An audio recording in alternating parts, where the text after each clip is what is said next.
Want to see something shocking?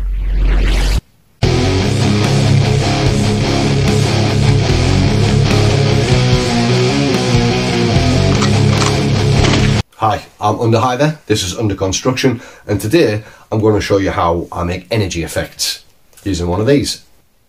If you've been following the channel, or if you've seen my stuff on Instagram, you'll probably have seen my kit-bashed Vansaar gang, and if so, then you've probably noticed this guy. Mainframe, the prime or leader from a Vansaar gang, and here he is just crackling with energy from forbidden and heretical technology. After seeing the incredible work of the Warsinger and his just amazing Necron, seriously, check him out, I thought I'd have a try. So I did some experiments and these were my findings. So that's what this video is. So we can use this effect to represent displacer fields or field armor, like on my Prime, power weapons, power fists, lightning claws, power hammers, power swords, etc. Obviously weird powers are another good option to represent. It's not necessary, but just looks cool. And then there's obviously terrain.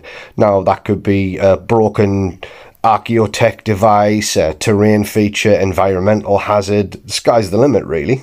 And obviously we're not restricted to Necromunda, 40k or sci-fi. These effects could be used just as well in a fantasy setting to represent magical auras, magical effects, etc. So here's my first attempt, and this is basically a one-for-one copy for the Warsinger technique, using wire to create arcs and the glue to create the forks. It took me a few tries to get a pattern that I liked, but overall I went absolutely crazy because I'd fallen in love with the effect. So after priming and base coating, the electric forks became extremely brittle and prone to snapping, which they promptly did when I transported him really poorly to SumpCon last year. So here's Mark II, a little less flamboyant with the effect, and as you can see the energy bolts are all opaque, and I wanted to see if there was a way I could make those translucent. Now that initially made me think that I would have to not use the wire to create the arcs, just so I could keep the glue see-through, but I ran a few tests. So here we are, just with the glue on a base looking translucent, obviously still flexible, which is really good. And then I came up with this idea. So the final test was for my kit-bashed Xenarch Death Arc, which is nasty in the hands of an archaeotech. If you want to check out WellyWood Wargaming, he does a great breakdown of all the black market weapons.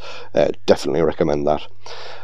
And as you can see, the forks are still flexible and translucent, which was what I'd hoped to achieve, so light still passes through them. And then this wire here, connecting from the main coil to one of the loops, is just a pre-painted piece of wire. So the only stipulation to getting the best of both effects is that you paint the miniature and the wire first, and then you can add the glue afterwards and paint the glue. So it's a workaround, so you can have, yeah, essentially the arcs and the forks working together, and as a bonus it's UV reactive.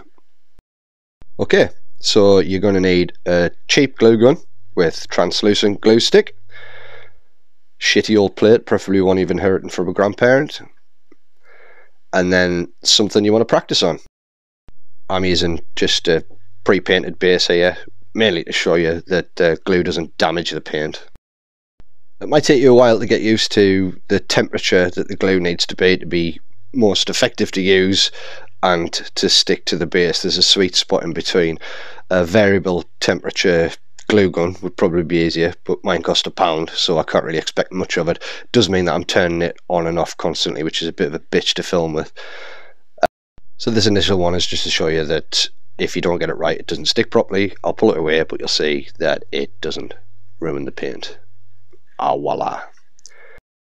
Okay, so the essential technique is attach it, pull it away from the base, and blow out the glue to cool it down, which hardens it. So pull and blow. Can you do that? Pull and blow.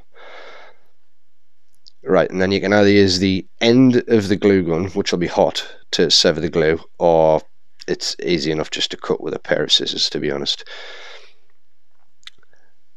And then essentially just have a play around with that. Because I'm doing electricity, I'm trying to get like a zigzag effect at quite acute angles to suggest that electricity. So again, it's just pulling away from the glue that's already on there. It'll join because it's hot and it'll melt the end. Blow, and then boom, snapped off. And just have a play around till you get a feel for it. It's not an obvious medium to work with, but you can get some really cool effects pretty quickly. It's very difficult to do on camera, so I do apologise if it keeps coming out of focus. You can get different coloured glue sticks. I know there's neon green ones out there, so I probably could have saved myself the painting stage, but I wanted to get some variation in the colours that I'm using. But as you can see, I'm going for that kind of last little strand there, just to get that extra electricity effect, and then snip off where I'm not happy with, and then go for one more just to show you how it works. And that's it, just pulling, and as soon as you pull, you start to blow so that it doesn't stretch out too thin. Again, it just comes down to practice. It's not particularly complex or complicated, it's just a little bit fiddly. A lot easier to do off camera, I'm not going to lie. And there you have it, a really simplistic electrical bolt effect. Again, you could do better if you take your time. Okay, so let's apply it to mainframe. Now, I've selected these two orbs on his shoulders as places for energy to crackle out from. So I'm just going to go in at the shoulder pad there, straight onto the paint. I'm not even worried about it damaging it, because I promise you it won't. Although, disclaimer, if it does, it's not my fault. And if you are concerned and you have spent hours painting something, then maybe seal it with a varnish first. So obviously just cut, and you see I've left it a little bit longer there, but that means I can go in with the glue and it'll bond at a point, so I'm not losing too much through the melting process. So now when I go back in, start a little bit lower, and it'll melt that glue away, and I can pull it out, getting the desired thickness, again blowing it to cool it, and then just shear it away where I don't want it. Don't be worried about making mistakes, it's so easy to kind of go back in and rectify, start all over again. Cut the end off, and we've got a pretty cool little spark of electricity or energy or whatever the fuck you want it to be coming off his shoulder pad. We'll just quickly do this little one on the second shoulder pad just to show you. It's like blown away there. Remember, it's like you're blowing in your girlfriend's ear or your boyfriend's ear, not blowing birthday candles out, because otherwise you're just going to get a lot of hot glue everywhere, and that ain't going to be fun. Okay, and every time you're putting that hot glue gun down, remember to put it down on the plate, because it is hot. Obviously it might burn something and the glue won't stick to the ceramic, so it's ideal for purpose really. I'll do one more bit on the shoulder pad, and then I'll do the rest off camera so that I don't go cross-eyed, and I'll show you the finished results once it's there. But as you can see, literally a couple of minutes work, and you can already start to see how kind of striking an effect you can get with very little cost and very little time. There we go. And here he is against a black background, just so you can see the bolts more clearly with them being translucent. And as you can see, I've added a couple to his arms, all over the generatorium on his back. I've added a couple of forks coming off his shoulders. I've even added a strand coming out of the orb on his chest there. And obviously still flexible, so they're not going to break. Yeah, fairly happy with the result. And obviously right now it looks like he's been impregnated by sperm, so we'll get some paint on it. Okay, so painting it, I've chosen these two model colour Vallejo paints. Obviously freeze it and have a look if you want. We don't need to prime it because we want to keep the finished effect as translucent as possible, and I find that it doesn't really matter how many layers you put over this stuff, it seems to work. And I'm just, again, I'll show you on the bit that I did on that base before. You just want to start off at the bottom in your dark colour. It sounds really obvious, and it might take a few passes to get a nice kind of coverage. There you go, finish the bottom, and now we can use the lighter colour, and as the bottom's still wet, we just kind of do a really hobo wet blend between the two, so there's a nice transition, and it's not like green then yellow. There's a subtle fade in between the two, and literally it's taken me a minute or two just to get that result. There we are. I'm pretty happy with that, so I'll just get that in focus and show you a little bit there. So there you go, still translucent but neon green,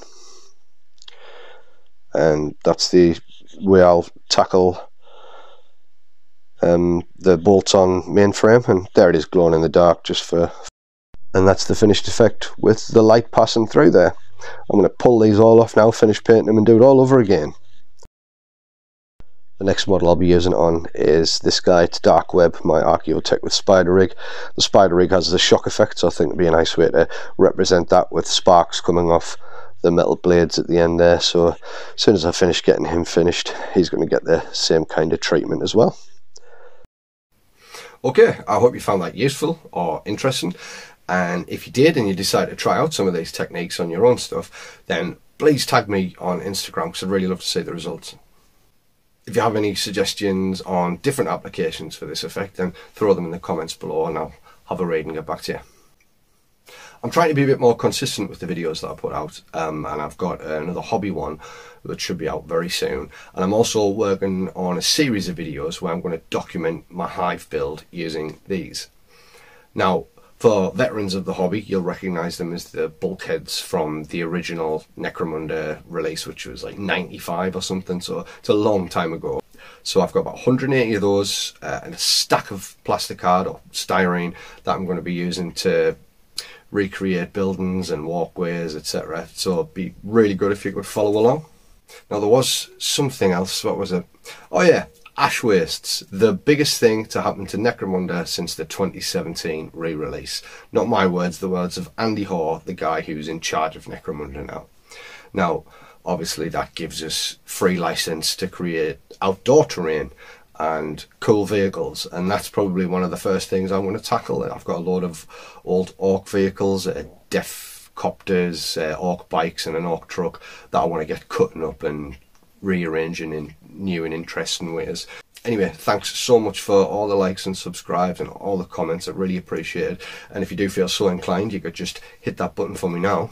I heard it called your mum a slag and said your dad had a slack jaw, so if you're comfortable with that. Okay, I'll see you in the Underhive.